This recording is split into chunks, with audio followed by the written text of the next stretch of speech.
Obviously, extremely disappointed about the outcome of the game. I think the young men uh, did play hard. Obviously, the score did not indicate that.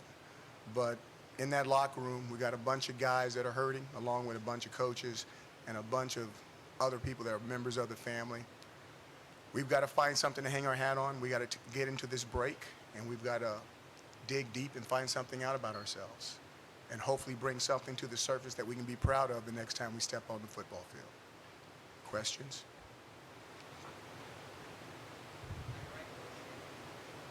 Coach, you talk about Ohana and family and all of those, pieces and those elements when you came in. Now that you're going into a bye, how do you keep that going? How do you establish that? How do you kind of, try and go back to that foundation as you move forward? Well, we're going to always do that. That's something we're not going to get away from. But as we go into this bye, we're constantly working to get better, and we're constantly looking for new members that want to contribute. But this is going into a bye after a loss like this is difficult. I'm not going to sit up here and try to paint it a different way, but we're going to really find out something about ourselves. And as iron sharpens iron, one man sharpens another, and we're going to need all the men in the family to keep everyone sharp so we can have an opportunity to be the best that we can be when we come out of this bye. Coach, your defense forced a couple turnovers, and the offense started 8 points, 17-10 at the first quarter, and then what happened to the defense? Yeah, it just got tired of hitting Dylan and his backup, obviously.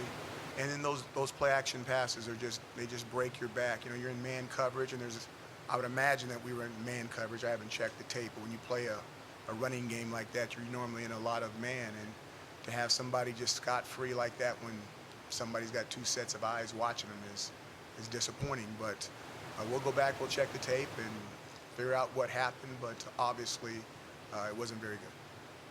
Andrew, Dino over here on a similar note.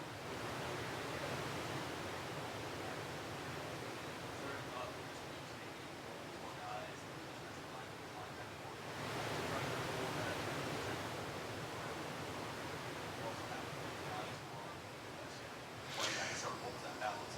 Well, it's kind of like the best analogy I can give you is when you go into a big fight. There's normally big fighters on one side and big fighters on another side, and you want the biggest guys to go after the biggest guys, and hopefully the small guys will handle the small guys.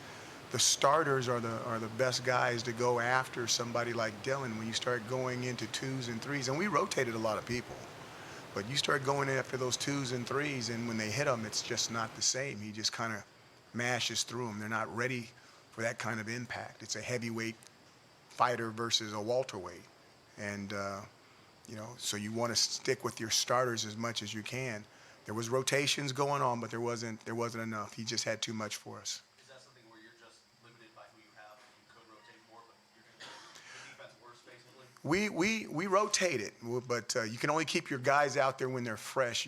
To put a tired guy out there to hit those two backs it's not smart. So they went as long as they could. I think if you watched the game, there was guys tapping, and when they tapped, we got a guy in there right away, got him water on the sidelines. As soon as they could get an opportunity to get back, we pushed them back out there because they're the best we've got.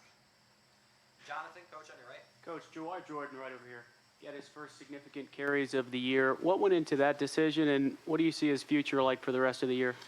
Jawar is, he's learning our offense, and we have to make sure that we keep him in a situation where he can still redshirt. But he's one of the fastest guys on the football team, and he really hasn't even gone through all of our training and stuff like that. So as we get him bigger and stronger by lifting weights and the food program and all that stuff, he's going to be a guy that hopefully down the road is going to be an explosive player that can make big plays for us. Coach, after that second quarter, I was just curious if there was what the message to the team was in the locker room at halftime, and if anything was said or done differently than usual. Private message, excuse me for popping. A private message is always, and it's tough going in at a halftime score like that, and just wanted to make sure that they came out and played with the same energy and the same toughness, and I thought they did that, but the score doesn't indicate that. And then there came a point in the game,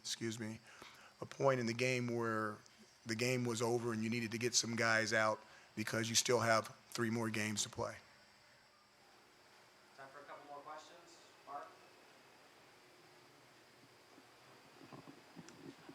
I think going into the season, most of us thought that defense was the strength of the team. So how discouraging is it to watch them look like they did today?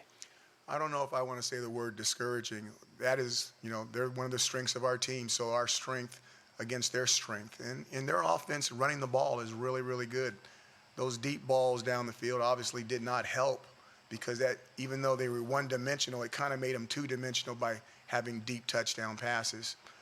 But we are what we are, and we win as a team and we lose as a team. Time for 2 more questions. Steve, in the back. Hey, Coach. 3-6 through 9 games. It's obviously not what anybody expected. What's your assessment, I guess, big picture, about what has brought this team to this point? What's happened through the first 9 games to get you to this point as you look back? I don't know if I can give you an honest response to that. I have to take more time. I have to reflect longer. I really do, if you want an honest answer. And I just don't want to just shoot something off like that. There's things that are happening that obviously did not happen in our favor. There's injuries, but everyone has injuries. I don't think when you look, there's a lot of bad breaks that you could talk about, but they're just bad breaks, and nobody really wants to hear them. So we're a 3-6 football team with 3 to play, and we need to find a way to win the next one. Final question for Coach. All right, Coach, thanks. It's bad when no one asks the final question. You guys have a good one.